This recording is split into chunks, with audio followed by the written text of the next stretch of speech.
Welcome. This is Maho Radio, the only and first ever anime radio show. We're here live on Twitch. I'm your host, DN, Director Nasty. We're here on Crash Out King, DN, if you want to join the show every Monday night. Keep your eye out for it. Today, we're here for the first ever episode, and I'm excited as hell. Shout out to my background team, Boki and Shadow and OG. We are trying to create something new, do something different. Always remember, this is not a podcast. It is very much a radio show. I'm not here to debate you. I'm here to give you my opinion, and you may do with it as you see fit, besides make money off of it. Why? Because that's our goddamn job over here. All right? So with that being said, we're going to get into the first segment. The first segment is called Just the Tip. Why? Because we're going to talk topically about some of the weekly animes currently airing, things that just came out, things potentially coming out, but we're not going to go into depth. No. We're going to deal with just the tip. Tip of the iceberg, tip of the tongue, tip of the anime, nothing deeper than that. Because if it was any deeper, then you know what? She'd probably want more, and I don't have any more to give. So with that being said, let's get into just the tip. Just for the first show we're going to talk about Dan. Look, let me tell you, Dan is absolutely crazy ass show. All right. When I say it's one of those shows where it's like you're always consistently asking, what the fuck are we doing? I couldn't believe what I was seeing. I was honestly floored. I was like, I don't know what the hell I'm watching, but I fucking like it. There was times where I was trying to figure out, like, is this actually happening, or is this like a figment of my imagination? The number of times I had to go through that feeling was like at least 7 that I could think of, where I was like, no, this isn't actually happening, is it? First off, it starts and it doesn't seem like it's gonna be what you think it's gonna be. Even to this moment, I don't know who the true MC is. The thing that I really liked about Dan, the first episode was three things really stuck out to me. The first thing was Ken's reaction to the aliens not visiting him, but going to visit Momo was I don't blame him. It was one of the most realistic reactions to like what I would have to imagine would happen if somebody was in this situation. You know, sometimes like in the instance of not Men in Black, what's the Welcome to Earth, motherfucker? The Will Smith movie. Shit. Independence Day. Yes, Independence Day, right? On Independence Day, the dude who was always hypothesizing. Wow. He was trying to figure out aliens. Hypothesizing. Yeah, bitch. I said the word. I got it. Hypothesize. Damn it, I lost it. He was trying to guess about aliens in a scientific manner. When he saw aliens and he realized they were here, he was just purely in awe. He's like, wow, this kid, the way they were able to make him vent his frustrations with them in like a perfect 60-second diatribe of pure pain. It was amazing. He's like, because like the sheer irony of he doesn't believe in spirits. He goes to the spirit place. He meets a spirit. She doesn't believe in aliens. She goes to an alien place, gets abducted on her first try. He's like, I forsake all of humanity for y'all niggas. Niggas was laughing at me and calling me crazy. I told them they the stupid ones. And y'all came for her? But then again, we know why they came for her, because they wanted to come for her. So it's one of those things. If you know, you know. If you don't, you don't. All I will say is, why does everybody want a banana? Why is everybody trying to gobble wieners? What is going on? Look, the cost of dick is like 20 cents on the dollar. But when it comes to aliens and spirits and Dan, apparently they want to gobble up all of them. Give me your banana, give me that wiener. Everybody's trying to suck something up or stick something in you, which, you know, honestly is very typical of aliens. I'm not gonna lie. The alien abduction scene was absolutely, what's the word I'm looking for? Fucking horrific, bro. I cannot believe that they got away with that in episode 1. She basically got SA, bro. They ripped her clothes off. They was gonna do horrible things to this girl. And the way they got you out, the way they got her out of it is just absolutely fucking, for lack of a better term, bananas. It was fucking bananas. Those weird ass. You know what I liked about the aliens though? I ain't gonna hold you. The design of the aliens was absolutely hilarious because if I had to imagine what an alien would try to dress like to look human, they nailed it exactly. It's human-ish, but it's creepy as all hell. It's a perfect bit. It's a perfect bit. The next tip we're gonna examine is My Hero Academia. The question everybody's wondering, is Toga's smile cute? I happen to think that it's a cute fucking smile. It's a beautiful smile, honestly. The only issue is what brings out that smile. Like, if somebody brings you a nice apple pie with some warm apple pie with some cold vanilla ice cream on top, and you smile like the way Toga smiles, I'm gonna tell you right now, you gonna get the world. You gonna get the world. That's a smile that is worthy of saving. That's a smile where I would be like, why are we not being nicer to this girl? Whatever does she want, we should give it to her. She deserves whatever she wants. We should be giving it to her. This is a smile we should be protecting. Now, however, I will also say, on the other half of things, if this is the smile you see when you're driving by a 6-car pileup and there's like an arm hanging out of a window and it's dripping a little juice at the fingertips, and then you see the smile, oh, sorry, audio. If you want to see audio, it's also on YouTube. Check it out. We're also live on Twitch. Crash Out King DN if you want to come on Mondays. But that's where you can watch the audio or visual. If you were to see this, I can't believe I just plugged where to go watch it because I realized the audio people, this is really a fucking radio show for real. I had to tell people the word go. Fuck my life. I can't believe I just took myself out of the flow. If you see this smile at a 6-car pileup, I can understand why you would have reservations whether you can trust this person or not. I completely understand it. It's a wild concept to believe. But objectively speaking, is this not a beautiful smile? Are we not enjoying Toga's smile? Mind you, like I said, it's a demonic smile. It's a crazy smile, but I think it's a beautiful smile. It really is. Now, my beef is on My Hero. Don't no spoilers allowed, of course, because I'm anime only. I feel like with Toga, the stories that we hear from her past, that we had to hear it 2 times. They told us a story twice. Like, for instance, with the bird, they're like, why did you kill that bird and suck its blood? She's like, I didn't kill the bird. The bird was already on the ground. I was trying to help him. And then the blood looked good. And then it's like, the friend was bleeding. She's like, no, I didn't bite my friend and make her bleed. She had fell and got hurt and she was already bleeding. And I wanted to help, so I drank some of it. It's like, which story is true? I feel like they don't want us to know. And I feel like, and some people say it's not important if it's true or not. I think it's very important.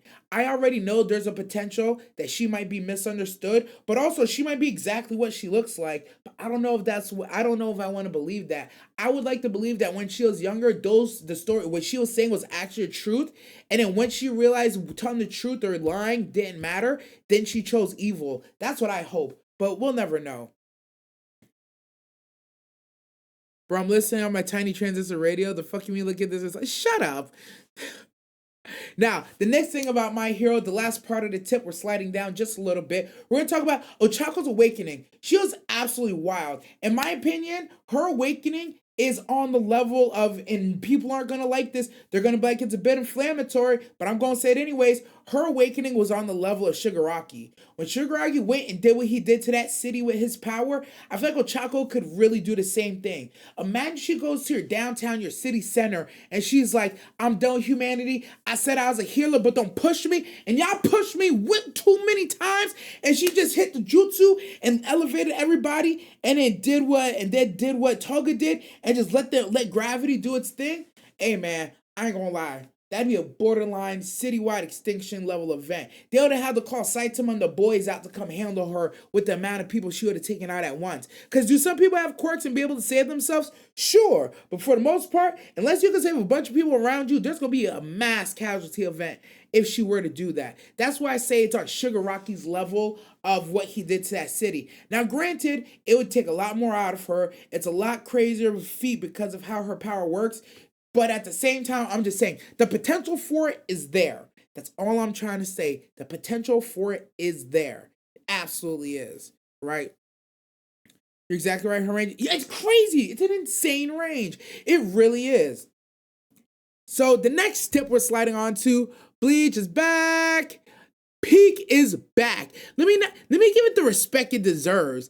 I said Bleach is back. Like I didn't fucking mean it with my whole chest. Peak is actually back. The best of the big three, the centerpiece that holds everything together, the one that everybody loves to hate and pretend like it's not as good as it really is. Ooh, y'all some real haters in the streets. Y'all some real haters. Bleach is back. And they came back with the first episode. Now I'm not gonna lie to you. I think the first episode was awesome. Did I have some reservations about the entire first 9 minutes being a replay? Or I didn't know it was 9 minutes until I went on Twitter. Twitter said that it was 9 minutes of replay. I didn't realize that. But everything that happened following, it was visually stunning. It kind of made sense for the story, and it's one of those things like they've been foreshadowing and talking about this. Yo, we gotta wait. We have to wait this amount of time before we can release things. Now I say all that to say because what Twitter also told me. Again, I don't know how true it is, but I'm just going what Twitter told me. Twitter done told me that they waited. They did it on purpose. That because it was 900 years and then 90 and then 9, in the sense of the nines, that they waited 9 minutes into the episode to drop the motherfucking flex. To have Yawa come and say, you thought you had me defeated? Psych, bitch, you can't defeat me. I don't know what to believe sometimes when I hear things like this. I truly don't know what to believe. But in this case, because it's Kubo who's behind it, Kubo has a direct hand in guiding what's going on. I'm going to say it might have been on purpose. I'm going to say it might have been on purpose. I ain't going to hold you. Thoroughly enjoyed the episode. I'm just always happy when Bleach is back because I think Bleach gets a real bad reputation. But yeah, I will also say this. I like the use of the bankais that they showed us, but it did kind of upset me that they did all that flash and awe just to have them get folded anyways. And that's all I'll say about it. Because like it looked so cool. It was so fucking fire. The shit talking, the VAs hitting the fucking right notes, making you really feel something. Motherfucker Watashi wa Bankai, son. I felt it. But man, to know that it was all for naught, but I understand what they're doing. It's the Bleach formula. You present strong people, you have them go against your antagonists. Your people get fucking folded in milliseconds. And then when your MC comes through and he hits the choir and the music starts playing and he says that Watashi wa Bunkai, you know it's fucking game up. Or he says Ghetto Superstar. That's why I call it the Getsuko Get Tensei. I still can't say it right, so I call it the Ghetto Superstar. Yo, and you know when he starts slicing up dimensions, I just said because it's black. I don't know if he's actually doing that, but I've heard. Anyways, when he started hitting that shit, bruh, beautiful. I mostly feel like the waste that I really feel like, and I think I talked about this before. Shut up. I think the part of it that really hurt me, that really got me, is that I feel like we got robbed of other Bankai. I understand story-wise, they had to go so she could even use hers, and hers was supposed to be like the penultimate, like, bodying. But I don't know, man. I don't know. I'm just gonna leave it at that. I did like that they made the Quincy's, aka the Uchihas, seem extra fucking thuggin'. Just start pulling out them red eyes, started flexing out of shit like they fucking Kevin Gates, and I did think that was cool. So Bleach is back, happy to see it. Bro, Saru needs time to help Ren wake up. Who's that? Massive MC moment, gotta be Squad Zero. That's the one. Danmachi. Danmachi's back. Danmachi is a show that everybody loves to have dropped in season 2 because apparently that's the cool thing to do. Watching Danmachi after season 2, apparently you might be a fucking weeb, a otaku, or a nerd. Me personally, sign me up from all 3 because I'm up on season 5 right now and shit is happening. It's cooking and it's cooking beautifully. I implore you, if you haven't seen Danmachi, go watch Danmachi. Don't quit after season 2. Watch all of season 2 because season 3, 4, 5 is fuego. It's hot fire. It's that fish grease. If it pops on your chest when you're cooking in the kitchen after you're done smashing your girl, you're going to burn your chest. Why is your chest out? Because you ain't putting no shirt on because you're a man. Or maybe you're a shawty and you're trying to impress your man. I don't know. Whoever. But at the same time, y'all need to watch Danmachi And the reason I don't you watch Danmachi, I'm gonna give you reason number 8 you should watch Danmachi. I'm not even gonna give you the first 7. We're jumping straight to reason number 8 you should watch Danmachi. They have the best fan service in anime without even trying. They have something for everybody. Whatever your taste, flavor, persuasion, pervasion, whatever it is, they got a shawty in the show for you, bro. Like, and the fan service is so simple, but it's not wasteful or useless fan service. It's not just there for the sake of being there. There's something happening, and bam, it just happens to pop up in your face. That's the best. That's the reason number 8 you should watch Danmachi. I did like that in today's episode, Belle got ran up on by Hiron, and it's one of those things where, like, if at this point I know if you're running up on Belle, you're kind of fucking Himothy. Like, if you're running up on him and you catch him slipping and you actually put him on his ass, yo, you're kind of him for sure. It's one of those things. Yeah, yeah. Hold on. Where is it? Here we go. Here we go. Yeah, this fucking dude right here. This dude straight pulled up on Bell, got him on his ass, knife to his face, bro. Henchman. Now, word from our sponsor. Shut up. Who else was the W man he is? Bella's a grown man, is 16 or something. A grown man attacking a child is distasteful. Whatever. Whatever. But yeah, but regardless or not, he is still a top tier adventurer. He should not let nobody push him.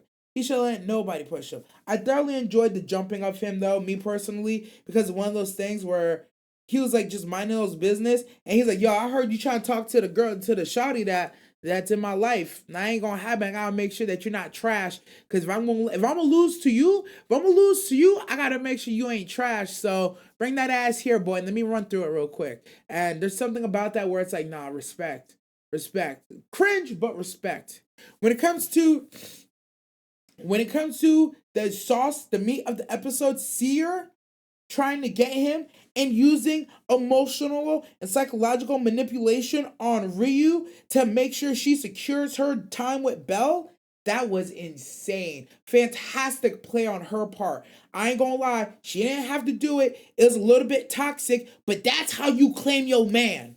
If you are going to, for lack of a better term, piss on someone and make them yours, what she did was the move, man. It was just flat out the move.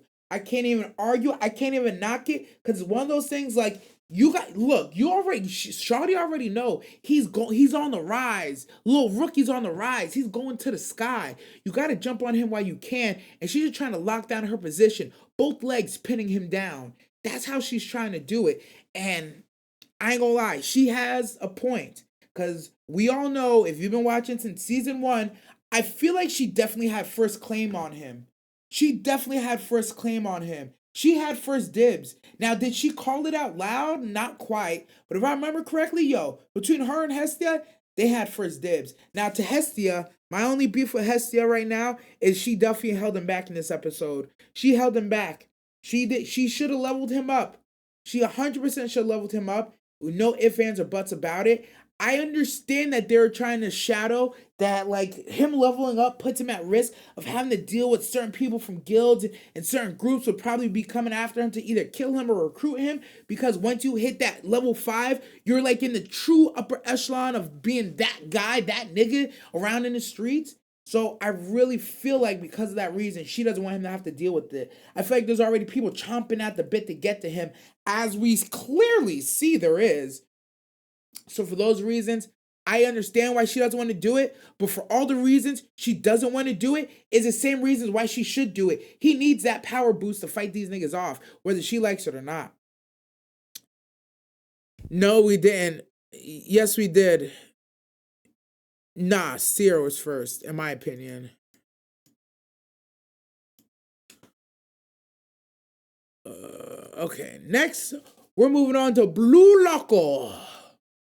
Blue Lock coming back. The boys are back. Autumn boys, especially even that boy that looked like a shawty, he back too. He is absolutely back, and it's fixing to be a good season. I like what they did with Ego talked a lot in this first episode back, but all his yapping was good yapping. He was really talking about the psychology of sports, and I think there's something in the way he's been talking that everybody thinks that he expects Blue Lock to be the thing that takes Japanese soccer to the next level. But when I hear him talk, I just think like you know how like think tanks they get a bunch of smart people together, they give them a problem, they have them solve it, and they try to monetize that problem that they solved. I very much feel like Ego's doing the same thing. Whether the spark that changes Japanese soccer forever comes from Ego himself, or it comes from Blue Lock itself, or if it comes from Blue Lock being formed and pushing those already representing Japan to a higher level, I feel like he doesn't care. I think Blue Lock is just kind of like a catalyst, a starter, like a fire starter to a brush fire he's trying to set. So I do think he wants Blue Lock to succeed. I do think he wants Blue Lock to be what takes over Japanese soccer. But at the same time, as long as he gets his one egoist, I don't know how much he cares. And for that reason, I think Blue Lock got a lot more interesting. Because imagine, because we're over here thinking that he has all his eggs in the Blue Lock basket. And if this doesn't work out, then it's over for him. But he's like, nah, as long as I get one egoist out of this, I won. They'll say what they want to say, but if I get that one person who changes Japanese soccer forever and takes us to the top of the mountain, to the summit with the gold, then I'm right, no matter what.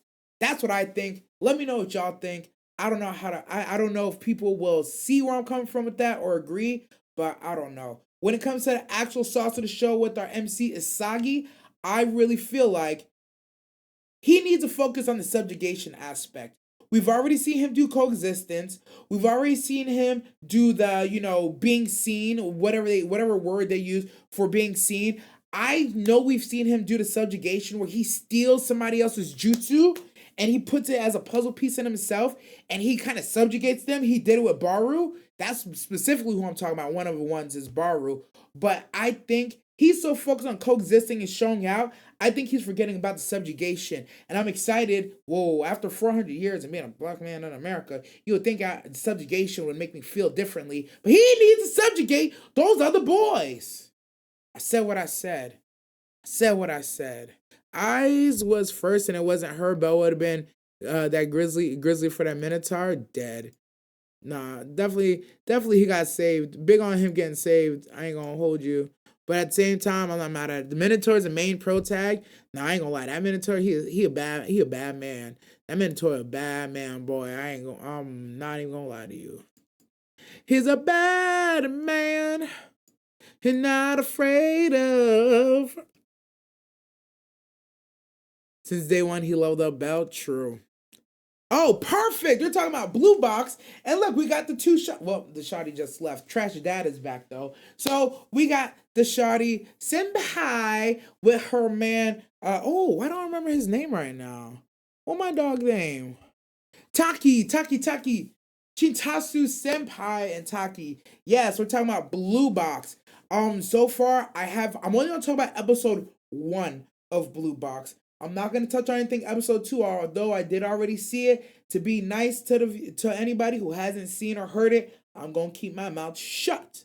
But Blue Box, I like that both Taki and Shinsatsu are relatable as hell. And I like that what he feels for her, it doesn't feel shallow. He truly has a level of admiration and respect for her that leads to him liking her. There's a lot of times in these rom-coms where it starts off of, oh, she's a popular girl in class and I'm the nobody, and I just kind of like her. And sometimes it works out, sometimes you become friends with her. Looking at you losing too many heroines.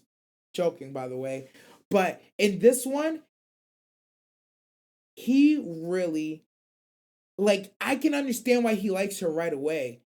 The fact that her example has driven him to want to become better at his own sport is one of those things like, yeah, it's not just a basic, like, oh yeah, I kind of like her, she's cute, she's probably blah, blah, blah. He has a deep, you know how much respect and like consideration that you have to have for Shawty, for you to see her and be like, yeah, no, even whether I get her or not, She makes me want to try harder and be better, whether she's mine or not. That's deep, bro. That's deep as hell. Like that's not a shallow connection whatsoever. And I like that in episode 1, it lets you know that she sees him too. She sees him too. I mean, let's be real. It's impossible not to. If the only person who's been to you to the gym is her, and then you're always the person that comes in right after her, and y'all are always alone for, let's say, the first, if you're alone for any amount of time, 5, 10, 15 minutes, you have to recognize each other. You're not going to ignore each other. You're looking over your shoulder, stealing glances. She's looking over her shoulder, stealing some too. Whether it's to wonder what you're doing, why you're there or not, she cannot ignore you. You are already a step above the rest. And I love that shit. I love that shit. I also will say, I like that he's proactive about his goals. He's like, look, I'm just trying to get in the door. Okay, I need to get in a sentence with her. How do I talk to her? Oh yeah. Okay, this is how I'm gonna talk to her. First chance he gets to talk to her, he does a little too much. Who as a man, who has anybody who wanted to pursue somebody not accidentally had some vile verbal diarrhea when the person you like is right there in front of you? It's just inevitable. It happens. It is what it is. His was at least like endearing. He was being nice. He was being sweet. He was trying his best to really connect with her, and he was caring in the same moment. So I definitely like it. I like how blindsided he got with now they're too close and what they're gonna do about being too close. Cause as my homies Nexus said, too close, you're making it hard for me. Yeah, y'all know nothing about that. Y'all a little too young for that, so I'm gonna leave that one alone. I'm sorry for singing in y'all ears. That's just a little bit of my musical Tourette's. I just be doing that shit. And he has friends in his circle that give him real advice. Oh, see, that's one of the things that we're gonna circle back to next week because, like I said, I don't want to talk about anything nobody has gotten the scene yet. I don't want to do that to nobody because I know what it's like. But the friend he has is a real fucking W though. He's a blue box is gonna be good. All the things that are slowly cooking. Oh yeah, for sure, for sure. And shout out to that shawty Hina. Shout out to that shawty Hina. I don't know what her thing is, but I like her. I like her. I like her a lot. She seems mad cool. I feel like she's a type to push him in ways he's gonna need to be pushed. But I don't know if that's gonna be romantically. I don't know if that's gonna be as friend wise. I don't know if that's gonna be as sports wise. I'm interested to see where that goes though and what role she plays. The next tip we're touching, boop, uzamaki. Oh yeah, one of the weirdest, grossest, most bestest shows out right now. I'm telling you right now. Look, my favorite thing about Uzumaki, we're on episode 2. That's funny. The thing that's supposed to be up right now is also up. Yeah, Uzumaki is gonna be one of those shows. I like that it's only 4 episodes long. When I found out it was only 4 episodes long, that was one of my favorite things about it. I'm glad this is gonna be short, sweet, horrific, and to the point. I can episode 2 already came out, so I'll talk about episode 1 too. Episode 1 was phenomenal. Beginning to end, everything was phenomenal. I fucking loved it. Do you see this right here? This is literally my favorite character. The dad, the dad is my favorite fucking character. Oh my god. His VA, that performance was amazing. The way he talked about the spirals, the way he talked about the Uzamakis, he made me want to join the spiral. Oh, yo, honestly, this nigga's kind of spitting right now. He's really talking about the spiral. He is making it sound like something I want to be a part of. In the circle, part of the circle. In the circle, part of the circle. In the circle, part of the circle. It's like, yes, let's join. But no, he's fucking crazy. Don't join the Uzumaki, bro. Stay far fuck away from it. But what they did in episode 1 that I loved the most was the sound design. The sound design of Uzumaki was beautiful. When things were creepy, they let you know it was creepy. When things are supposed to be unsettling, they would just cut the music and hit you a little bit of synth in the background. Some of that shit that makes your hair stand up on your back. It was a well crafted and creepy ass episode. Moving to episode 2. What's going on, fat dog? Moving to episode 2. Moving to episode 2 was fucking insane because what I was worried about was this city is weird. There's been enough signs that everybody's supposed to know that this city is weird. And why the hell aren't people? And this is the moment where everybody should either be like, yo, weird shit's going on, we should leave, or something should be happening. And that's exactly the direction they took. It was, you couldn't hide from it. It was unescapable. It was in your face that everything was, that shit was just going down, and it wasn't avoidable. And I thoroughly enjoyed it. I think some of the social commentary that I feel like they're doing on wanting to get attention was very relevant in this day and age, 2024. How the girl, like she saw the other girl's hair spiraling and she wanted the attention, so her hair started to fucking spiral and was sucking all the nutrients out of her, and she was like, yes, give it to me. And she didn't care about what it did to her health. I think it speaks so much to how we consume media and how we take things into our body, and how if you focus on the uzamaki too much, the uzumaki is gonna fucking get you, and you're gonna lean into it, and your ass is grass. I also thought, I ain't gonna lie, the most unsettling part though, oh, we went the wrong way. Yeah. No, the most unsettling part was this. Absolutely, this, yes, the snail. Oh my god. As soon as I realized what was happening, I was like, oh my god, he's gonna turn into one. And then the other one, and then what they did, I was like, that's nasty. I was like, oh, that's gross. I called it when I saw it. I was like, oh, they looking face, boy. They looking face. I will say, one of my favorite things about the last episode was this. It's a subtle thing. It's a very subtle thing, and y'all not gonna think it's that funny, but I was dying laughing when I seen it. The fact that Shinchi, so Goshima is going through this whole thing with her hair where the Uzumaki finally got to her. It's finally got to her, and that's his girlfriend. And I'm telling you right now, instead of helping his girlfriend, do you know what this nigga did? He avoided her. He avoided her. He stayed away from her as long as possible. There's a scene where she's in the streets and the hair is doing something to her, and her hair is curling, and she looks at him, he looks at her, he does one of these.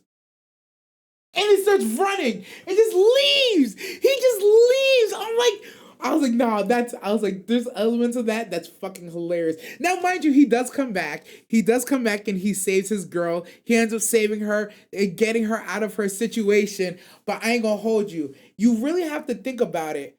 A whole day and a half, a whole 2 days, I believe, went by, and he just avoided her.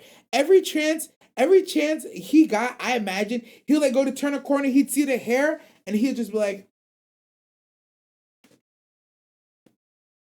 oh God, she's gone. Thank you, Jesus. And this man would just go about his day.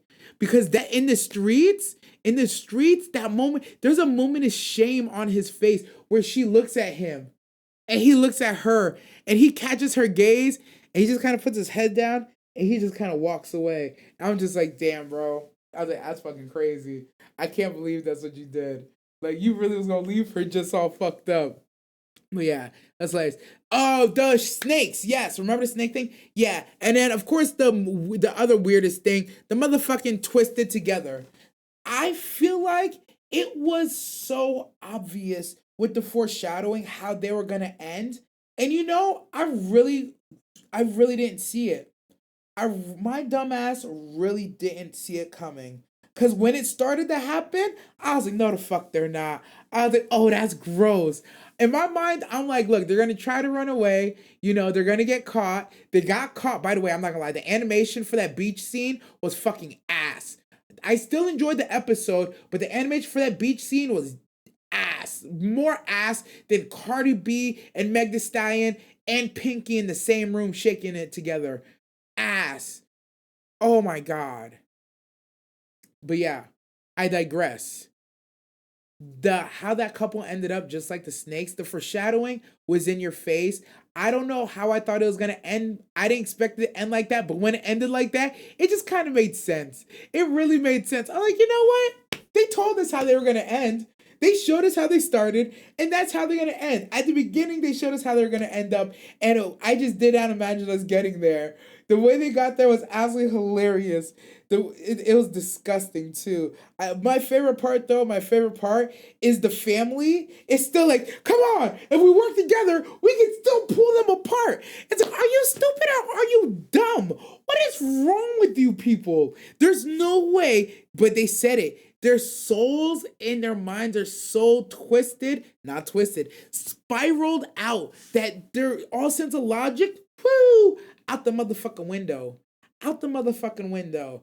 They said, wow, we can't pull them apart. They're braided together like a steel cable. Nigga, that is time for you to stop pulling and start running. What's wrong with you, P Comedy? Look, I am so glad that in episode 1, I apologize to the Uzamaki community because the way I laughed during this horror show, you would have thought it's supposed to be funny.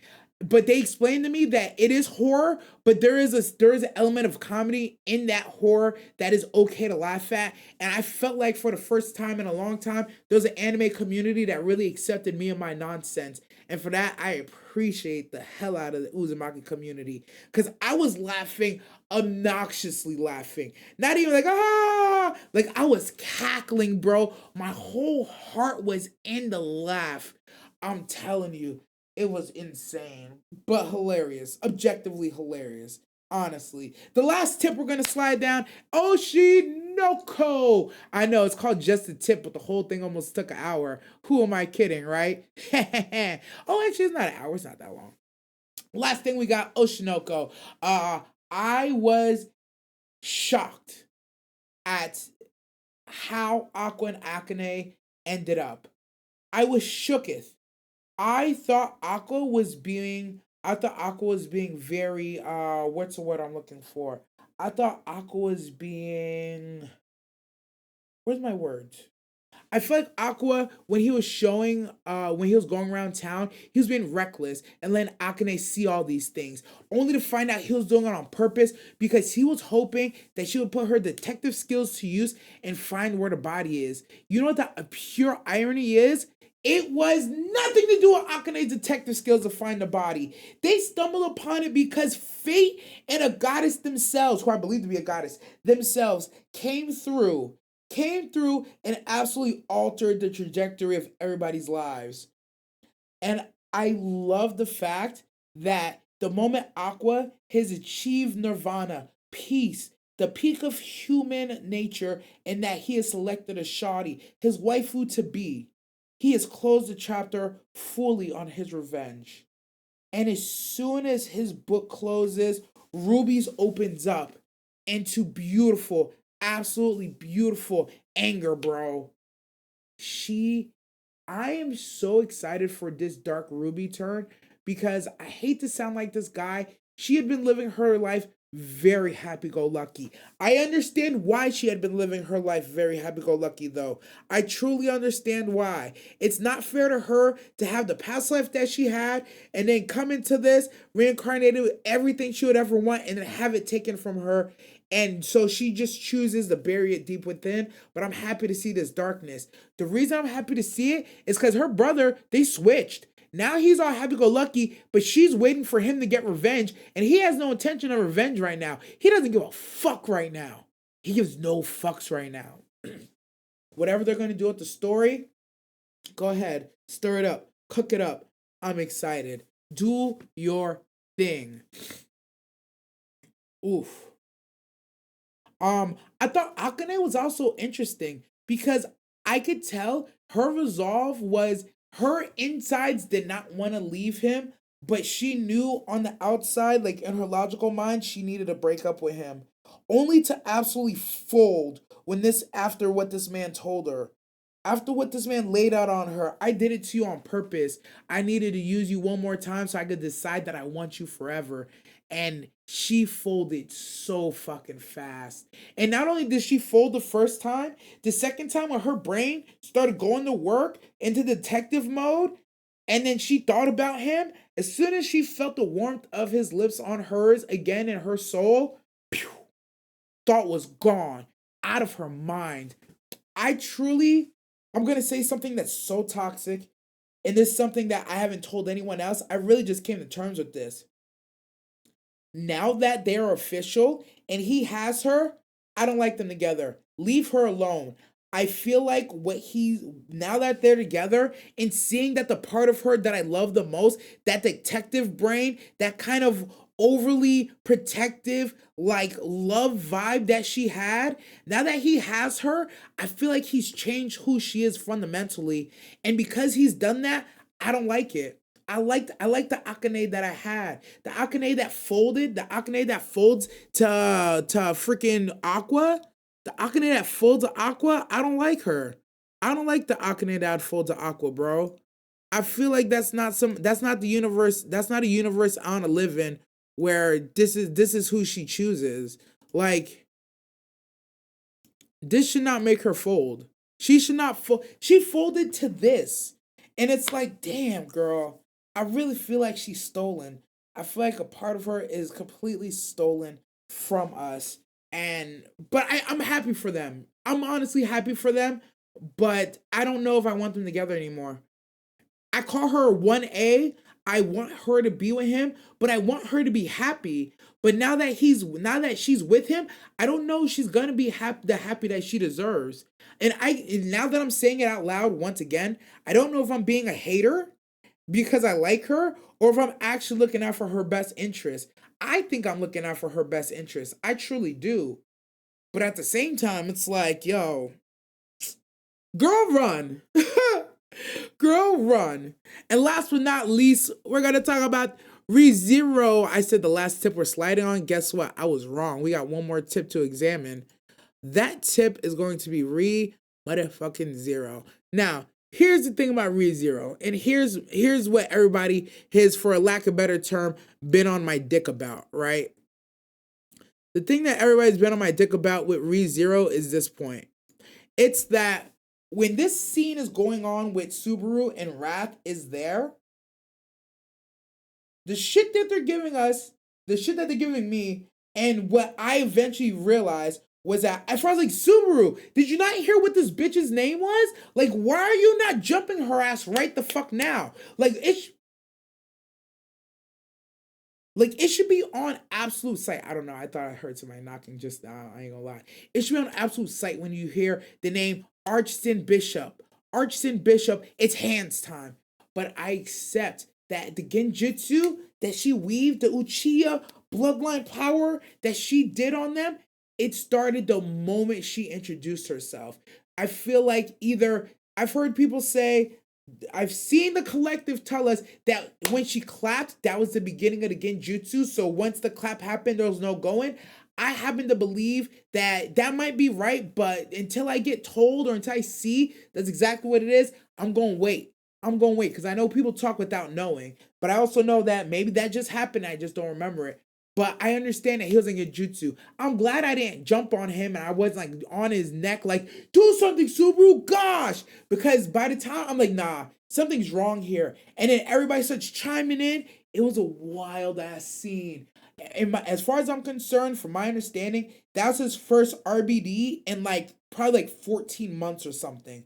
So like, I truly understand that why when he blinked and he was like, oh no, oh no, oh no, oh no, oh no, oh no, oh no. Like, you ever been? No, let me not tell that story. No, not tell that story. When you were a kid, I'm telling this story. When you were a kid, did you not ever like have the dream where you're in the you're going to the bathroom in the dream, and while you're using the bathroom in your dream, you feel so relieved. You're like, oh my god, this is amazing.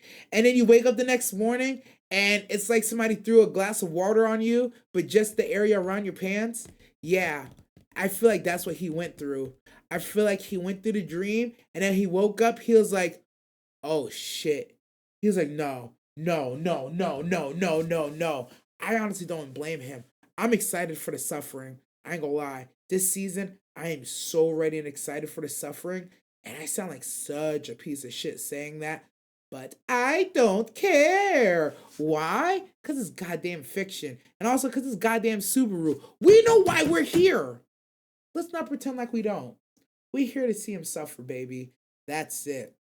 And that's the end of the segment. just a tip. Now we're gonna jump in Discord and we're gonna take some callers. If anybody has anything to say about anything about the tips we covered today, feel free to jump in. Let's see if we have any callers waiting for us. If you want to join, please go into the Sauce Maho waiting room. Yes, Discord joining there. Yeah. But let me read some things from chat in the meanwhile. Head in the clouds type shit. Anger doesn't even do it justice. Overwhelming evil for those eyes. It is overwhelming evil. I do like that.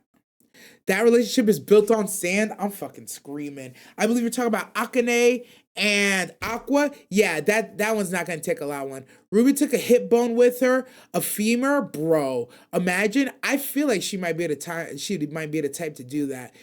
Like I feel like call me crazy. I'm not even lying. I feel like it would be like if she took like a phalange off his hand.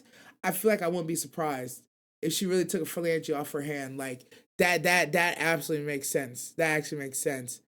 What else? What else? Remember Big Snake? Hit her with the fuck that shit, I'm out. That's a good one, Golden. Fuck that shit, I'm out. Her last name was Beltagis as well, so I'm surprised he didn't clock it. Must be some serious Maho. No, that's top tier Maho, bro. That Genjutsu Maho is crazy. Oh, we have our first caller on the show. One of the mods, OG.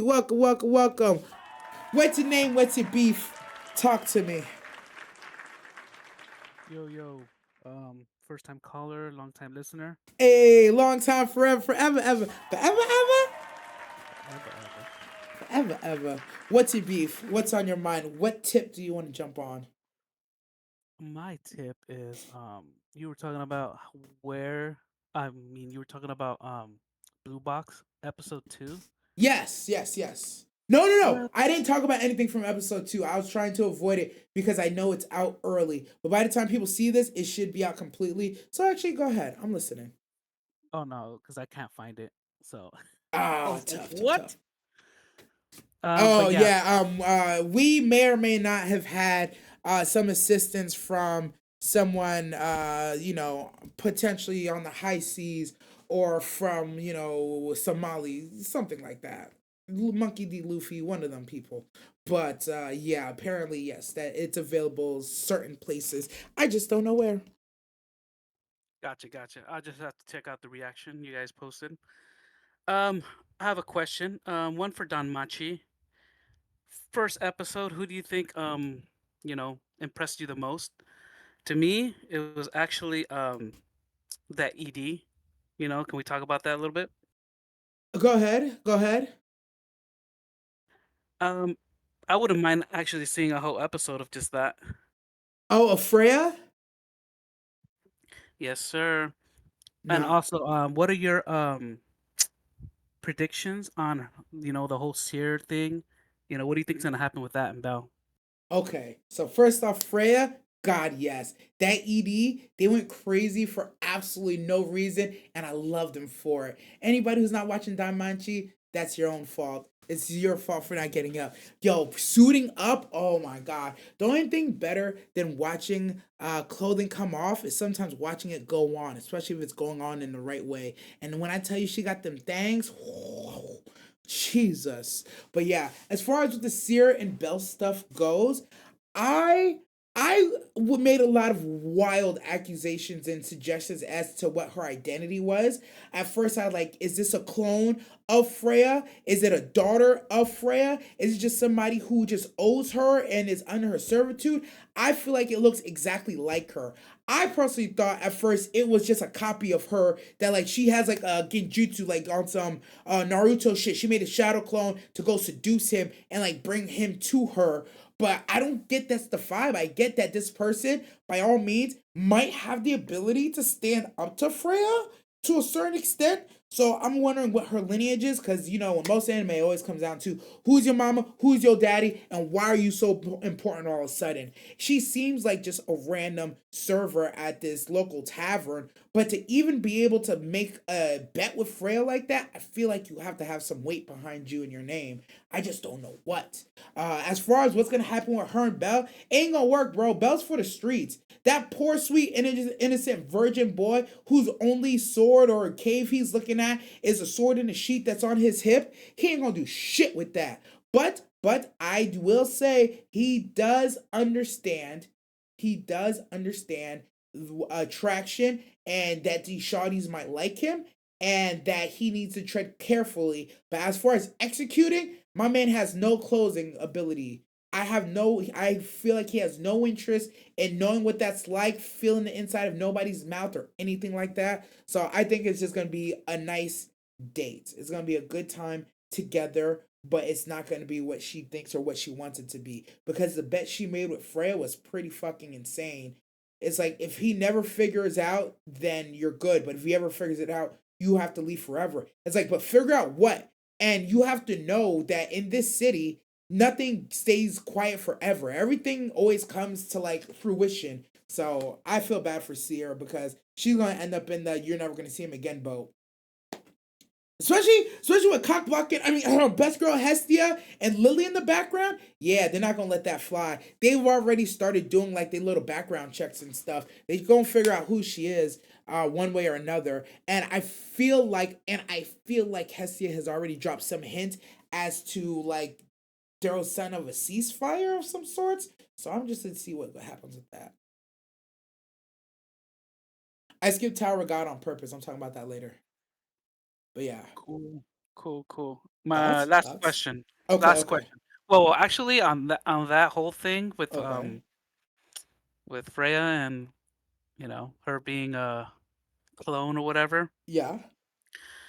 I thought about that, and the only reason I thought Okay. about that is because Hestia has never seen her or met her. So Right? do you think if Hestia were to see her, would she give off some kind of I think goddess so. I type think so immediately. I think so aura? immediately. Without a doubt, exactly what you said is how I feel about it. I think I said it. I think I said it in the reaction, but I don't quite remember. But I feel like that's exactly part of the problem. I feel like the moment Hestia lays eyes on her, it's gonna be game over. He's like, I know who you are. What the hell are you doing here? Why did she send you? Or it's gonna be like, what are you doing here? I'm like, you? What do you mean by that? What do you mean by that?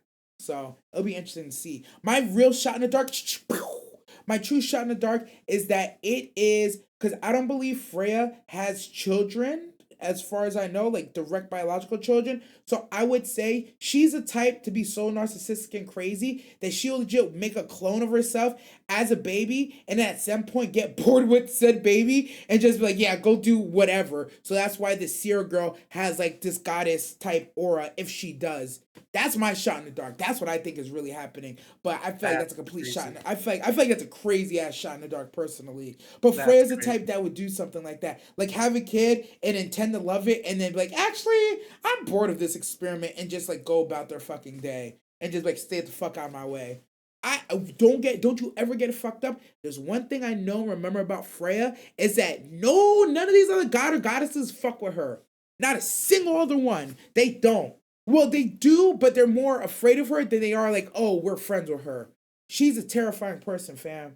Terrifying person. That's actually a good theory. I honestly thought, I don't know if you said it or maybe Adorable said it, Mm-hmm. um, that it might be some kind of demigod, you know, which is Ooh. also on my mind. So Okay. I'm curious to see what's gonna happen with that. She could just be a demigod working under Freya. So Freya, because of the demigod status, Freya kind of has to respect a little bit. But at the same time, she's like, I'd still crush you on their foot. Mm. I like that. I'm not opposed to that only because one thing I remember from maybe like I want to say season 3, somebody said once Freya picks you, like you're hers and nobody else's. And if anybody else ever tries to get close, that's game blouses. That's why I thought it was so serious when that girl even dared approach Freya to ask for permission. I was like, girl, you dead. She gonna kill you. And then she didn't kill her, and I was like, oh, that's weird. That's real fucking weird to me, but I threw my hands All up. right, cool. All right, this last question, I'll take it off. All right, bet, I'll bet, jump bet. off. But what was your most hype moment this week from the shows you watched? So I'll just listen to that off. All right, man. Mm, Thank you for having me on. no problem. Thank you, Um, brother OG. Best girl eyes. Bye. He would. Most hype moments. For now, I'm going to talk about that later because I do have some weekly awards. But for now, I will say my honorable mention moment of best moment from this week. I'm gonna give it to. Ooh, I'm not gonna lie. I'm looking at the pictures. I was gonna give it to one person, and I switched. And I was giving it to somebody else. I was gonna do it. No. I'm gonna give it to Dark Ruby. I'm gonna give it to Dark Ruby. Because that was I didn't know how she was gonna react to finding out the information that she discovered.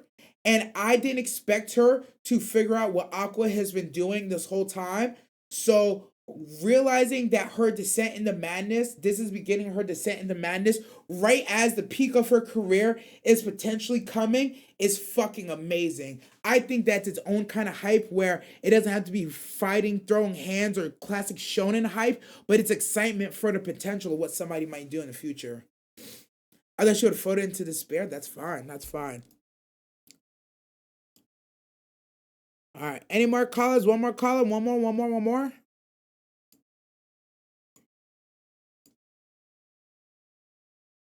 I'm actually more excited for Ruby's turnaround, her recovery. Recovery? What is that? What is that? Nobody cares about recovery. We all want to see a train wreck. Struggling to call in. You had to get into the Sauce Maho waiting room. Sauce Maho waiting room. It's right above General. Not a call, but a text in question. I like that. What do you predict for her villain arc?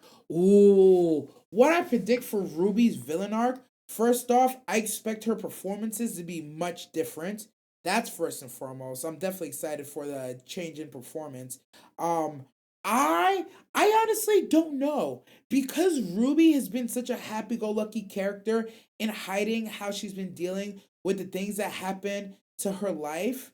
I really for me it's really more of a she's very much wild card in my books right now.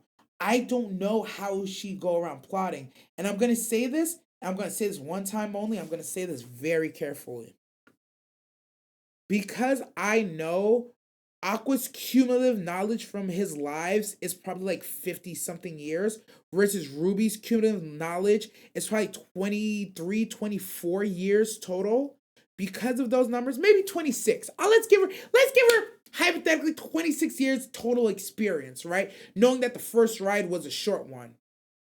Because of that reason, I feel like she would act far more erratic and reckless than Aqua ever would. And I also don't know if she would even have a starting point for what she would like to do or how she would get it started or how she would go about trying to figure out any of the stuff that she would want to figure out so she could do something about it.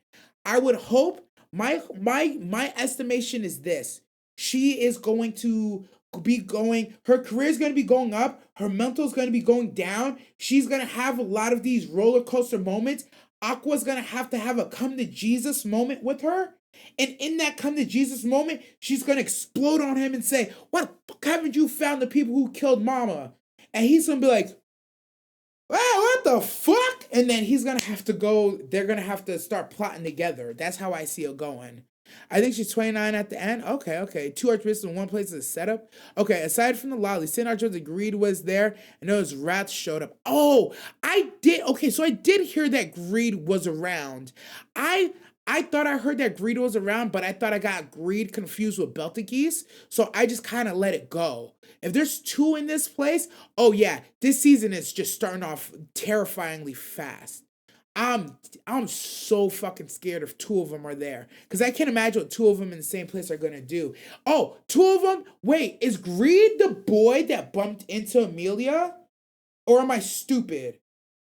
Is the sloth Archbishop Greed? Is that the one that bumped into Amelia, or is that a third party? Now there's three people. Yeah, that's him. Okay, with the white hair. Okay, thank you, ReZero Gods, that I pay enough attention to know. Whoo! Yeah, he's not one to be fucked with either. But if I remember, did we defeat him? No, we didn't defeat him. Amelia and Puck didn't defeat him, but they kind of went up against him. So, ah.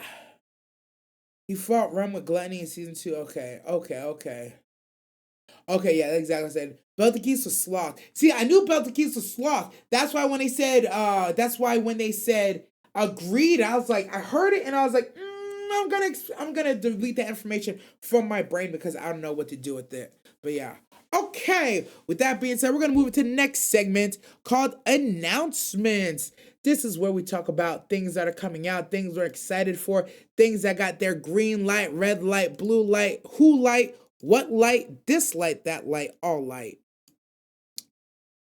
Today, right now, first announcement we're going to cover, we're talking about Grand Blue Season 2. Now, I had the pleasure of, I didn't watch Grand Blue Season 1 until like recently, like really, really recently. Like I think in the last year and a half I've seen it. So 2022, 2023. Apparently Season 1 was from like 2018 or something. So y'all who've been fighting for 6 years, finally your show has been greenlit.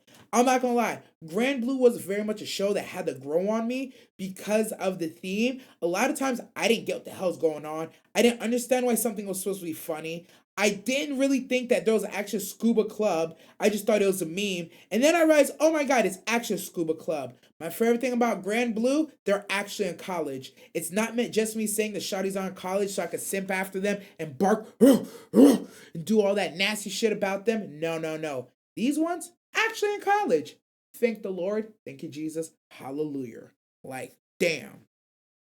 Next thing we're talking, next one coming up, we have that. Yeah, motherfucking. We have motherfucking gushing over Magical Girl Season 2. Look, this was one of those animes, bro. If you didn't watch it, I don't blame you, man. I'm not gonna sit here and act like I'm proud that I watched it. Am I happy I watched it? Hell yeah, I'm happy I watched that shit. Am I proud? I wouldn't say that out loud. I ain't gonna hold you. But it legitimately is a better anime than I thought. And it has very good animation. And I'm not gonna lie, the art, fire, fire art. The premise behind the show itself is deep but shallow at the same time. But I like that it's very open ended and to the point where I don't know who the good and the bad guys are right now.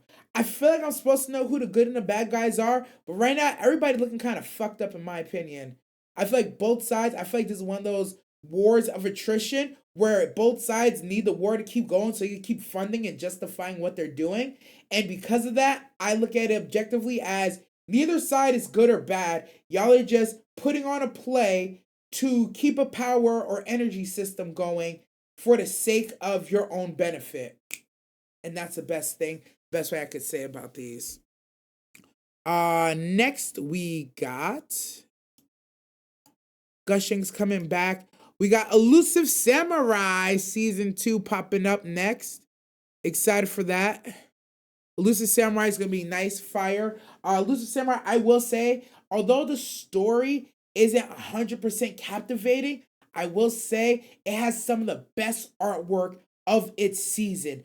I mean, beautiful, glorious pages and frames, like real fucking beautiful. And then the way that they use, and then the way that the story is told, and how there's not wasted dialogue, I think is fucking beautiful. I think the story as a whole is kind of, it's a little bit shallow, but each episode that delivers on exactly what it's trying to deliver, its message, its animation, its artwork, it's all there. And honestly, none of it is cringe. All of it makes sense. Excited this got a season 2 right away because we already know a lot of things like this don't get a season 2.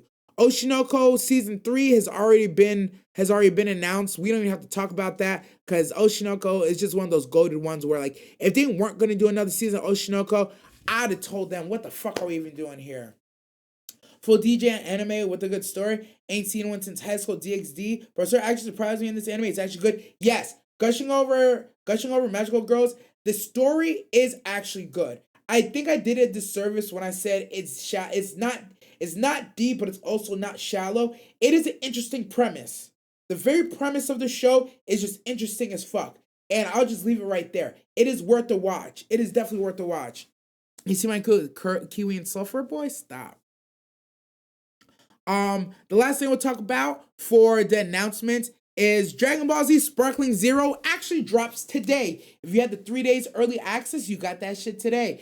People are talking about this is gonna be the Dragon Ball Z game of all Dragon Ball Z games since Budokai 10K 3 that came out on PlayStation 2.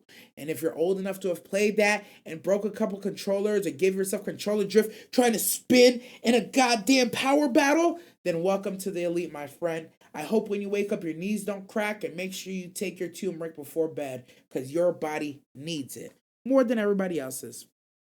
Last thing on the announcements, I did see that they are very much doing a Bleach rework, and people ask me, what scenes would you want to see redone in Bleach? I'm gonna tell you right now, I want to see Ichigo versus Grimmjow. Gotta see that remade. Aizen stopping the MC's music. Gotta see that remade. Ichigo versus Byakuya? Scatter. Senzu Bakura. Yeah, Byakuya. I want to see that fight redone. Why? Objectively speaking, I truly believe without a doubt that was one of the more beautiful and poetic fights in all of Bleach. Because first off, the way Byakuya delivers his lines and talks, it's fucking beautiful. The way he talks shit in such an elegant manner, if you put that with new time animation and artwork, the VA, the lines, him versus Ichigo truly going at each other like it's the end of the fucking world, man, that one redone, I think that would be the best one. Initially, I said Ichigo versus Grimmjow Part 1 where Ichigo gets his fade ran would be the best rework. Nah, I don't think so. Also, Kenpachi vs. Ichigo would also be dope, but I feel like that would devolve into, just flexing the animation for the sake of flexing the animation. I truly think that Ichigo vs. Byakuya would be better. That's just my opinion. Tell me what you think. Tell me what you think down below, of course. Good morning, Brother Cypher. I was tossing no salad, sir. All right. Now, for the last segment, the dramatic finish, we're going to go through award. We're going through the awards, the weekly awards, awards of the week. Every week we're going to come through and we're going to choose. Oh, excuse me. I've been yapping for like an hour nonstop.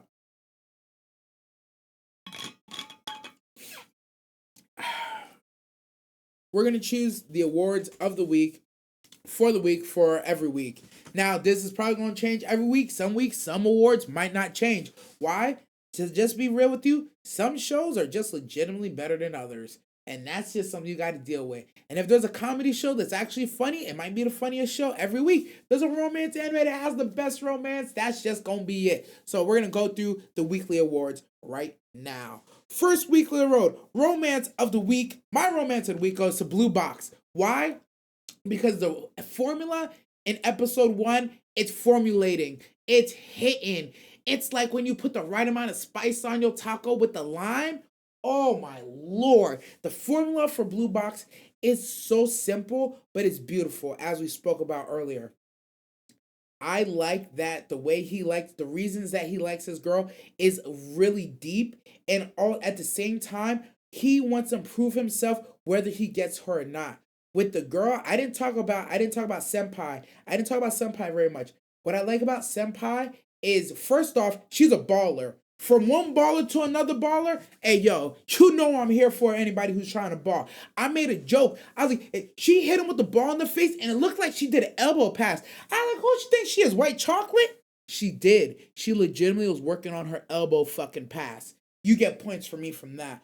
On top of that, I noticed they made it very clear that she looks at him, she notices him, she's comfortable with him, she enjoys his company. It's very early, but you have to understand, as someone who has dealt with a lot of shawties, not to say that I'm a hoe or nothing, but I have been around my fair share of shawties, there's something that feels so nice about being around a shawty that is just comfortable with you. You're comfortable with her, and she's comfortable with you. And she very much exudes those vibes from episode 1, that she's not standoffish with you. Like, she's not acting like she's besties, like ha ha ha, rubbing you on the elbow, but like, it's there. There's a spark, man. There's a spark. The way they just interact and talk with each other, there's a care and consideration there. And I think that's something that's oftentimes overlooked when it comes to romance. Care and consideration. She really considers him, man. When she thought she heard him, she was like, hey, man, that's my bad, Playboy. Yo, here's a cat kit.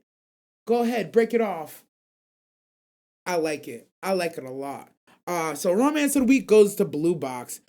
Funniest moment of the week, I'm giving it to the Uzamaki Snail Boys.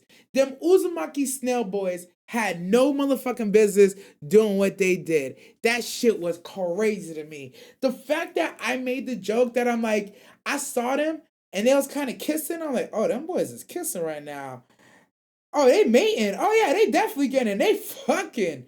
Only to find out they really was fucking, bro. That shit threw me for a loop. I was not ready for that chat. I just wasn't ready for it. They was going at it like haga. But I like that the poetic justice is that the person who didn't mind their own business and got involved also got what had coming to them. Anytime a bully gets their just desserts, I'm always gonna be happy about it. Anytime a bully gets their just desserts, I'm never gonna feel bad about it. And he definitely absolutely got his just desserts.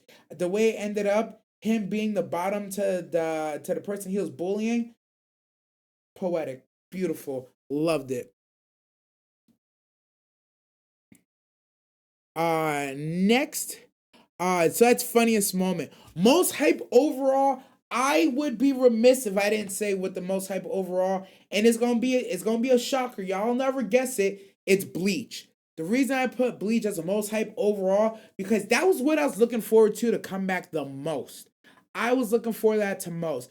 I was also looking forward to Oshinoko, but not to the way I was looking forward to Bleach. Oshinoko, I was looking forward to seeing the fallout of the previous episode. Bleach, I was just hyped for. And when they came back with hype, I was hyped.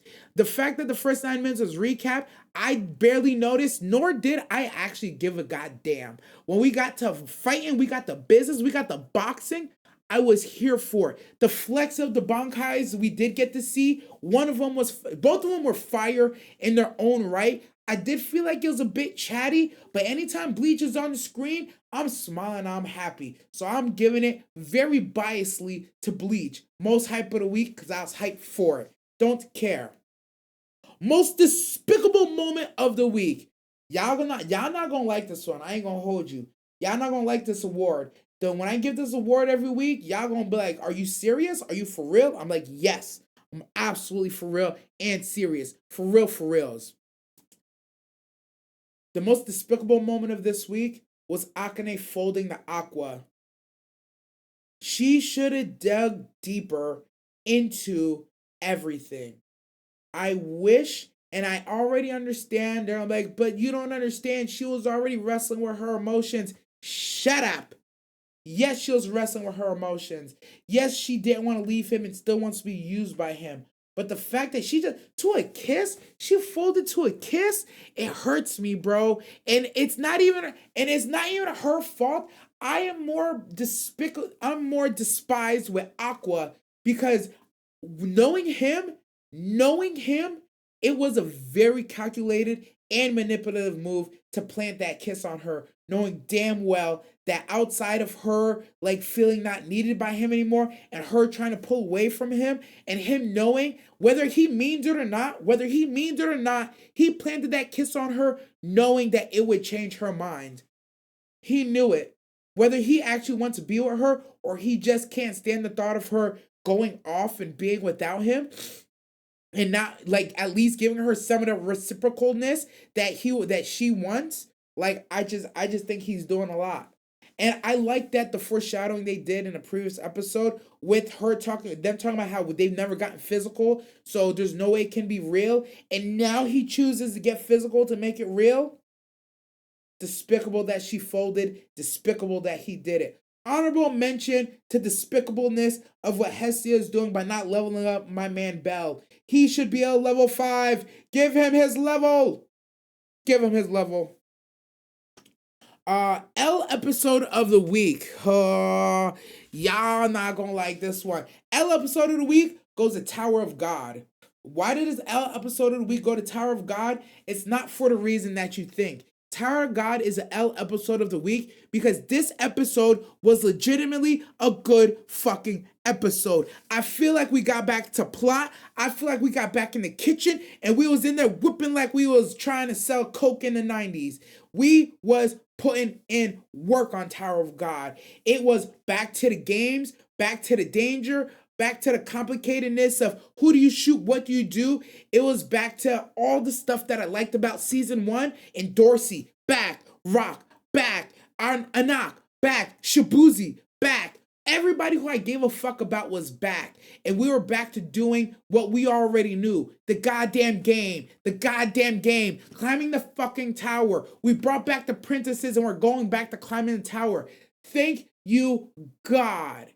And that's why Tower of God was L episode of the week. Because it reminded me of everything that we haven't been getting. It reminded me that this show, this season 1 of this show was fucking fantastic. An 8.5 out of 10 at the very least. And then they came in with this core and they shit all over the first part. Took a big old dookie like they're in Dubai for $30K for the weekend. Insane work. But we're back. For but a moment. I don't know how long this feeling is going to last, but I'm glad we're back to it. So, all in all, I actually thoroughly enjoyed this episode of Tower of God because I feel like we got back to what we were used to. And I know I've said back at least 25 times in the last 30 seconds, but at the same time, that just tells you how far off track we were. We had lost the plot. The recipes for my ancestors were dropped into the abyss of what's left of the animation team. But I'm very happy with this week's episode. But that's why it's the L episode of the week. Because it just reminded me of what I had to deal with. The Hot Princess showed up and the show's back. I'm telling you, it's as simple as that. Bruh, Tower God can take L of the season. Ouch, Golden. I ain't gonna say all that, but I hear you. Top assist of the week. Guess what? It's Blue Box once again. I'm giving top assist of the week to the motherfucking mama. That mama, Taki, oh my god, I can't say his name. Takiki's, in a way, his mama letting Senpai move in. Yo, best assist of the week. Look, I didn't think, up until the foreshadowing happened, I had no clue she was gonna move in. When she was in that house, I was like, I would have got on my knees and I would have thanked my mama. I'm like, Mommy, thank you for bringing me into this world. I know I haven't said this to you enough, but I love you, Mama. I truly love you. You've done everything for me, your son, your baby boy. And now this? What more could I have asked you for? Mama, is there anything you want? Do you need something? Are you okay? Are you hungry? Do you want me to cook dinner? I would have been on my mom's. I would have been the best son for at least the next month. My mom would have told me to do something. I said, yes, mommy. And I ran and fucking did it, bro. She wouldn't have had to ask me twice, bro. She wouldn't have had to tell me to turn off the Xbox. I'm just not paying the Xbox. Whatever you need, Mom, I'm doing it. Why? Because you moved in your girl that I like. You moved her into my house. You're the best mom ever. I would never betray you, mother. You've got my loyalty for life. My mama ever did that for me. My loyalty for life. But yeah, that's the top assist of the week. I would say, no honorable mention. Now she your stepsister. Stop! Don't do that. You do know moms can try to get the kids together. They must have talked about it. You know what? Maybe. Shout out to the other mama. Best VA performance of the week. This one, it's. I think you guys are gonna be surprised of who the VA of the week I chose is. My VA of the week is Toga's VA for My Hero in sub. I gotta be honest with you, she was killing it, bro. Like the switches of the voices and the dialogue were perfectly timed, beautifully done, and honestly, it felt unreal. There was honestly times I was listening to the VA talk that talk, and it would go from one voice to another, and I could not fathom, I could not believe that was the same VA. If you told me that somebody else was talking, I might have been inclined to believe it, but I was watching with my own two eyes. They're not very good eyes. I gotta wear glasses and contacts, but those eyes, they were corrected and they synced who was talking. There was an amazing VA performance. It was gut wrenching. It was sad. And then it was sweet at moments. Like This, oh shit, it was crazy good. That was one of those performances of a lifetime. Honorable mention, who I probably would have picked if My Hero wasn't peaking this week, it would have been the dad from Uzamaki, episode 1, who turned into the spiral in the background. I promise you, that dad's VA performance was amazing. I've never had my favorite character in a show get killed off in the first episode. It's the first time it's ever happened to me. But I'm telling you, when he went out, and he went out quick, he went out the way he wanted to. And there's something thugging about that. But his VA was amazing, bro. Like, he made me truly feel that the spiral was a friendly force calling you to join them, because truly the other side is superior to anything you're experiencing right now. I really fucking believed it. I truly believed it. And it's one of those things, like, it's a shame. It's a shame that we'll never get that back. It's a shame we'll never get that back, but it is what it is. He served his purpose, and because he served his purpose and he moved on, I appreciate it to a higher degree. Like, truly a man among men. Salute to that man. To the spiral space you go. I hope you enjoy it, my boy. Um Now we're gonna get into the last two things. Best girl of the week. This one will probably be no surprise to y'all. Right now, it's not gonna be a sweep, but it kind of feels like it is. The best girl of the week right now for me is Ruby. For tapping into her bright side, but also the brilliance that followed her dark side.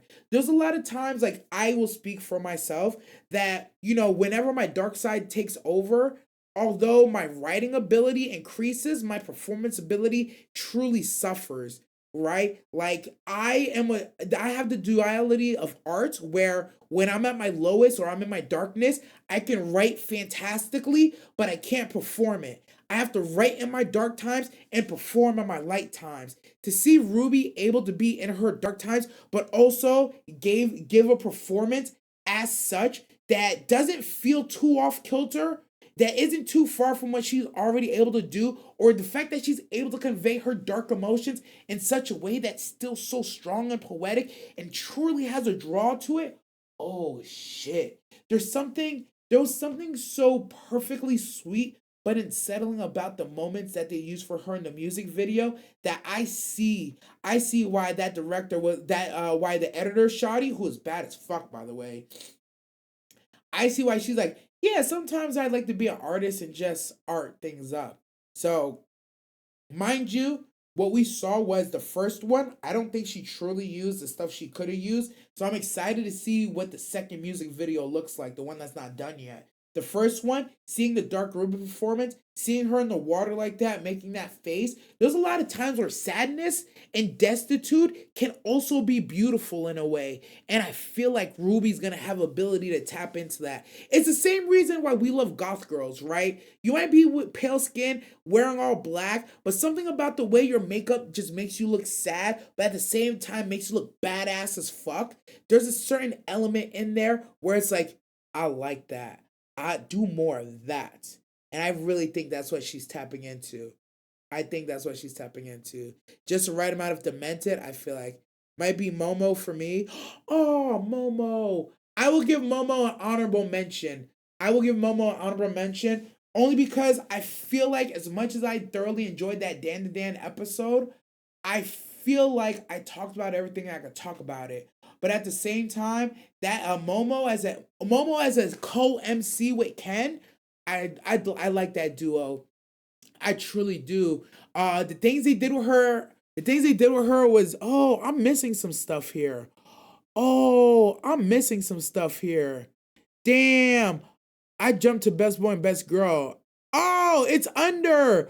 Oh, I'm terrible. I got so much more to talk about. My bad, y'all. It's okay. I got so much more to talk about. I thought I was at the end of my notes. We're here. The show goes on. I'm taking away my honorable mention. But no, Momo, honestly, she would be an honorable mention for best girl, but that's what I'm going to say. Best boy of the week award goes to Shinchozi from Uzumaki for not dealing with that spiral shit and trying to get out of town and warn people. I thought it was hilarious how he stayed out of his girl's business while she was going crazy and only hopped in to help at the last minute. For that reason and no other reasons, he gets the best boy award for the week. I feel like there's a lot of good boys this week. There's a lot of good choices, but in my opinion, yo, there's something I just appreciate what he did. Very realistic, very relatable. Tino, I don't know that. First goal of the week is an anime you guys ain't covering. You're a Miss Servant. Oh, I've heard about that one. Not covering yet, but don't quote me on that. Not covering yet, but don't quote me on that. I think we were supposed to, but not happy. Now, waifu of the week. This isn't gonna surprise anybody. Y'all should already know who the waifu of the week is gonna be. It's the one who wants to gobble them fucking weenies. The waifu of the week goes to Turbo Granny. I'm telling you right now. Look, any day she wanna gobble this weenie, she is welcome to it. She was about that life. She was about that work. She had me at hello. I ain't gonna hold you. She had me at hello, and ain't no way that she was gonna lose. Anybody who gonna run faster than me as a black man and gobble my fucking weenie on demand without me having to ask or beg for it, yeah, bro, you can have it. It's yours, nobody else's. You can put that on it. I bet Christmas on it. You can have that weenie, Turbo Granny. Go ahead. If you can handle it, if you can take it, have it all. I don't even want it back. You can suck the block off of it. I don't give a damn. I don't give a goddamn. I don't give a motherfuck. But with that being said, yeah, Turbo Granny, she gets waifu of the week. Honorable mention to Freya, who truly stole the show on Danmachi, because I ain't gonna lie to you, Danmachi came back and they showed off every single shawty that they could. And every single shawty had their moment to shine. Hesia, shine. Lily, who I actually don't even look at like that, got the shine. Horime got the shine. Aisha got the shine. Well, she didn't get the shine, but she showed up. They had Ryu-san, she got the sign. Cider, she was there. Freya, holy shit, out blasted all of them in like 22 seconds of screen time. Put everybody to shame. It was well fucking done. But Turtle Granny is the waifu of the week, closely followed, but definitely far behind Freya.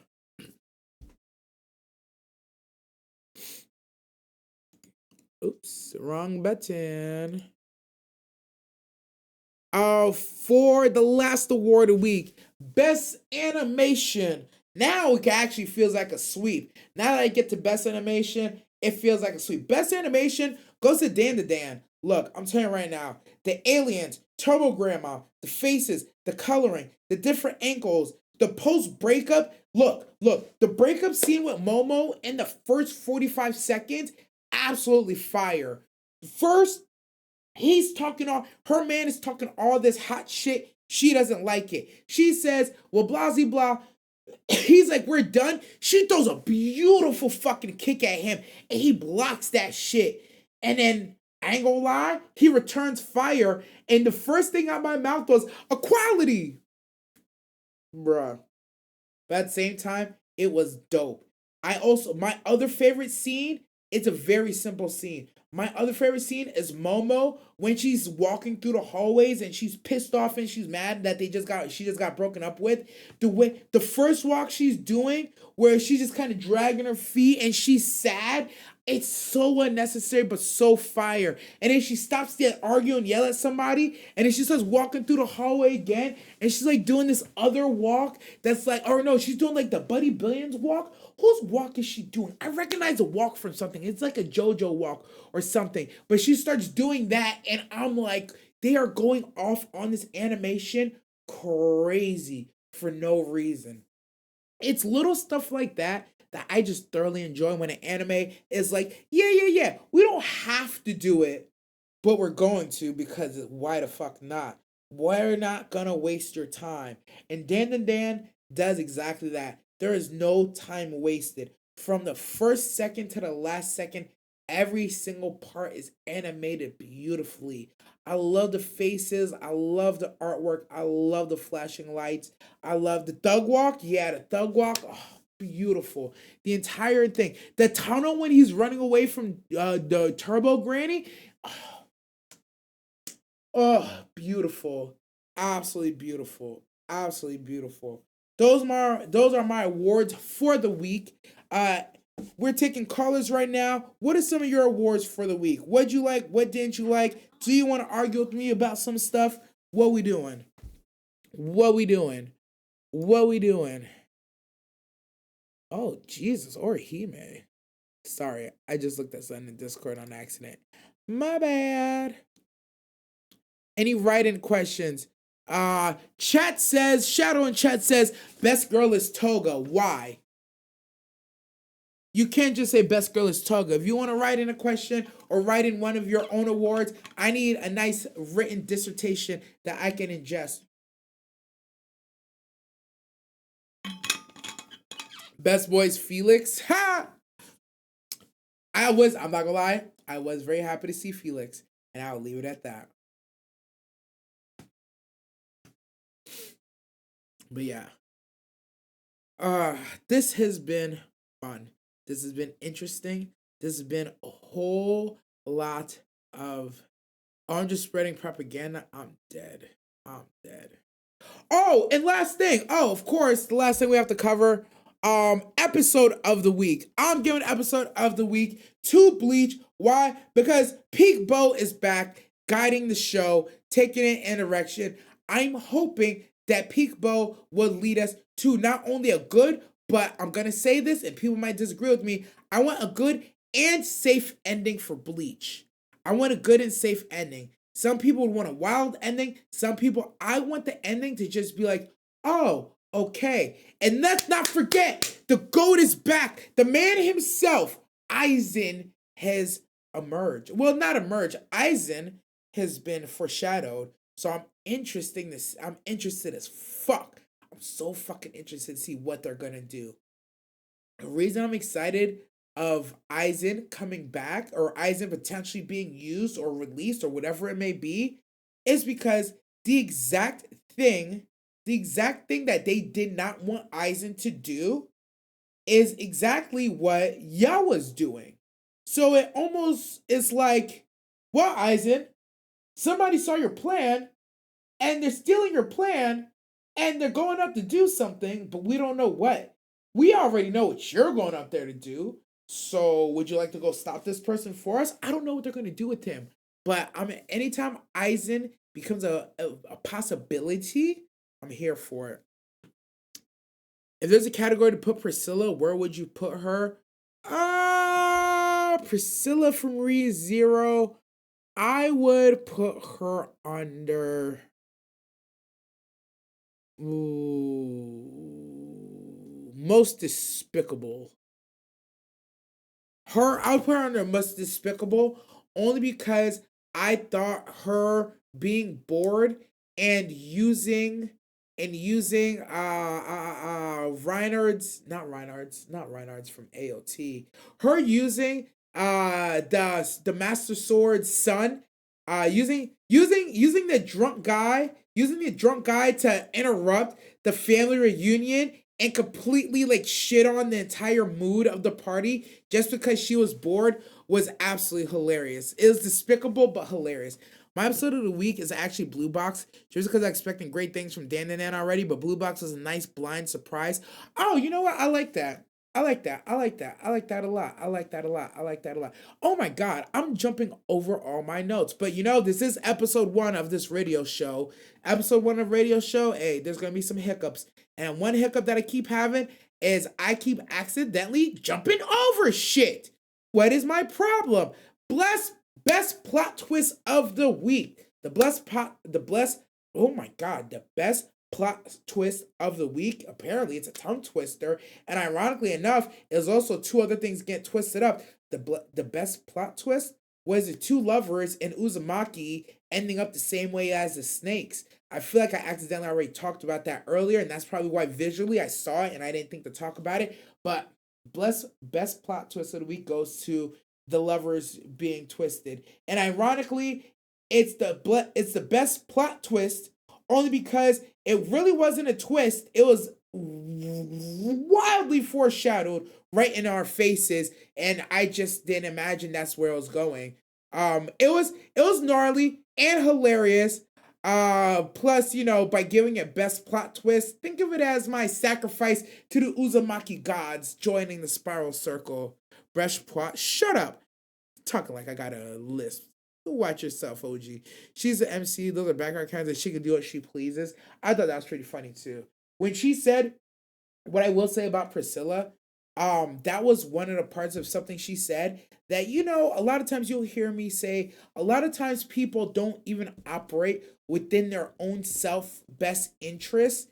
In that sometimes, like an example, sometimes when you go to work, it's easier if you just go to work and just give regular effort versus if you go to work. Sometimes when you're trying to avoid work, you're actually doing more work trying to avoid work. And it's like, why are you doing all this? Just do your fucking job, right?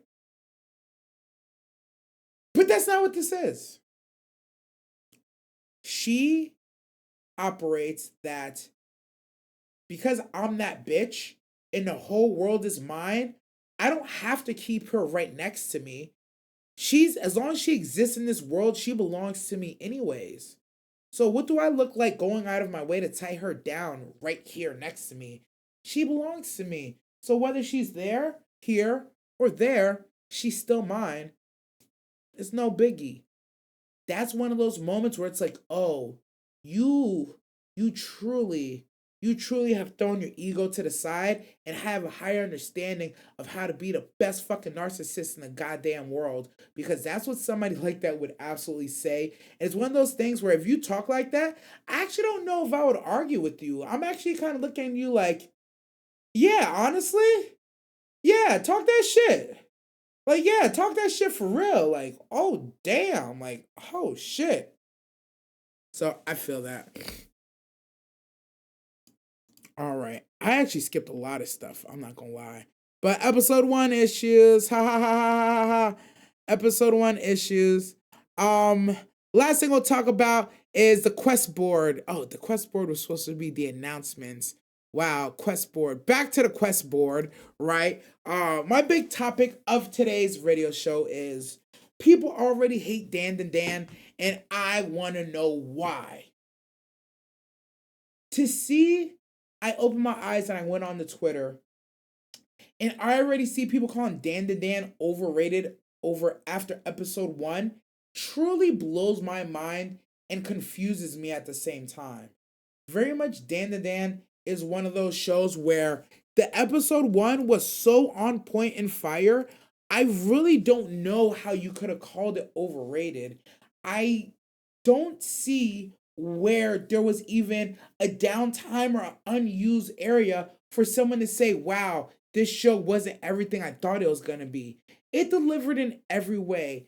The Momo is an interesting dynamic character. They showed her backstory with her grandmother in a beautiful way where you didn't have to sit there and listen to a long ass like flashback exposition. You really kind of got it in little droplets between their conversations, and then you get one flashback that's like 60 seconds long just to tie the entire thing together like a beautifully sewn polo sweater. And at the end, the payoff of everything they've been telling you is just so immense and earth-shattering that it's like, what? It's like, who knew? Granny was right the whole fucking time. And then you look at Ken, the other MC, his story is again told throughout the show through their interactions, told while showing you dope stuff in the background, and really told in a way where like you really can't you can't say it's boring or it's not interesting, because they use Momo and Ken to play off each other very well. They use the two scenarios that they're going through to fill the audio space as they visually walk through each of their separate environments, and it just builds together to this insane double moment. The insane double moment of the person who doesn't believe in ghosts getting possessed and the person who doesn't believe in aliens getting abducted, and then them somehow through the cosmos of space, time, and sheer willpower crashing into each other to save each other is fucking insane. For someone to say that it's overrated, I think it's perfectly rated. I think it's rated exactly where it should be. If it's a show that's really not for you, or not down your, or not in your alley, or you feel like some of the subject matters and the themes were just a little too spicy for your mouth, just a little too, hot for the kitchen, then you got to get the fuck up out of there, man. I'm not going to sit here and act like that when she got abducted by the aliens and what they did to her and were going to do to her. I'm not going to lie. I was definitely disturbed by what I was seeing and what was going on. Without a doubt, absolutely fucking disturbed. But in the same breath, I can say I understand why they. I can't even say they understand why they did it. I understand where they were going with it. I understand where they were going with it, and it ended up, thank God, not happening. And the way they got saved was very, very poetic, right? And the way that they turned it around was beautiful. But I get that. I definitely get that. If that's not for you, I get it. But that not being for you isn't a reason to call it overrated. To say that, oh, it's being carried by the animation, I hard disagree. The dialogue and everything they're doing cinematically, it very much mattered to me. And the world building that they're doing is absolutely insane. When you actually entertain the fact that the occult things that they're talking about is actually real, it just opens up a whole door to like, oh, there's a lot of shit here. It's about to get way more fucked up. It's literally just going to get more fucked up from this point forward. And in my opinion, it just hit all the right notes. I don't understand nowadays why everybody wants to call stuff mid. Everybody wants to call stuff overrated. They want to say things are carried by one element or another. It really honestly it doesn't sit well in my spirit, because I know people will say things like that and just be completely disingenuous. If it's not for you, you should say it's not for you. If you did not enjoy it, you should just say you didn't enjoy it, and you should state the reasons why you didn't enjoy it. To call it overrated just because you want to big something else up, to call it overrated just because there was some themes and some subject matters that you weren't used to or didn't sit right with you, that doesn't make it overrated. That just makes it not for you or that person. It's insane to me that you can watch one episode of something and call it overrated. That's not fair. That's not right. That's why I say it's so disingenuous to me. I see people say Dan the Dan is overrated, and I want to know why. If anybody knows why, please tell me. Feel free to comment. Feel free to reach out to me on Twitter, Discord, any one of these places. Come through the live on Twitch at CrashOutKingDN, because this shit really has me crashing out. What do y'all think? Anything in the chat from anybody? Any questions? Anybody want to join the radio show and tell me why you think Dan the Dan is overrated? To be honest, I was sold when the girl sat in front of him when the other mobs are bullying him. I did like that. Oh man, don't mention be carried by anime without mentioning Demon Slayer. Damn, not gonna do that. I will leave the Demon Slayer people alone. I will not bully them. I can see why someone may not like it because they are closed-minded people. Simple as that. Oh, interesting. I got nervous of the aliens putting her in the chair. Me too. That I'm not gonna lie. I was very disturbed by it. I'm not gonna lie. That like I'm not an easy person to get squeamish or get disturbed. But there is some things that if it starts to happen, if I see it, I do get kind of uneasy about it because I don't like those situations per se. I can see the plot device and why they used it. I can see that it was supposed to be a scary but comedic moment because again, the person who doesn't believe in ghosts gets possessed. The person who doesn't believe in aliens get abducted. The person who doesn't believe in ghosts, the ghost person says, "Let me gobble your wiener," right? And then the person who gets abducted by aliens, they're like, we want to extract your banana, and we're gonna use a banana on you because we want to have these bananas so we can experience what it's like to reproduce." And it's like, oh, so everybody's just on some freak shit over here.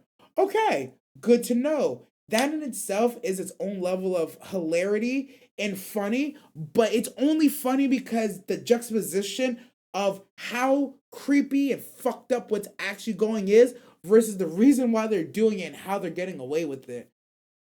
So it's very much one of those things where it's like, I could see why some people are turned off by it, but to call it overrated after one episode, nah, you gotta come talk to me.